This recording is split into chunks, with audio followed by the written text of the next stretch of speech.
comenzado la cruzada en contra de los terrenos baldíos que presenten suciedad y maleza. Ya estuvo bueno de que los vecinos estén sufriendo por el pesar y la responsabilidad de algunos propietarios que no limpian sus terrenos. El municipio va a entrar a la limpieza ya total de estos lotes baldíos y el próximo año estaremos anexando el costo de la maquinaria y de la mano de obra en el recibo del predial. Es obligación del propietario tenerlo limpio, pero ya que en la práctica no se hace, le va a entrar al ayuntamiento con la responsabilidad social de atender una demanda justa de los ciudadanos.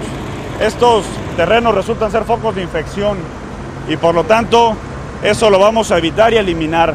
Vamos a desplegar las brigadas y vamos a realizar realmente una cruzada de limpieza en todo el municipio para que los vecinos no tengan que sufrir el pesar de que en estos terrenos baldíos se acumule basura, incluso animales también que pueden poner en riesgo sus vidas. Ay, pues muy efectivo, muy saludable aquí porque hay muchas anomalías en cuanto a los mosquitos. Mire cómo hicieron mi pierna hace 3 años por los mosquitos. Como soy diabética, me enfermé, hasta me tuvieron que operar, fíjese. Así es que esto es muy saludable, muy bueno.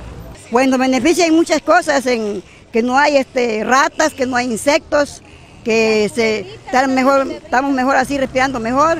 Hay culebras, hay ratas grandes. Y qué bueno que limpien los baldíos y que hagan responsable a la gente para que limpie sus terrenos baldíos.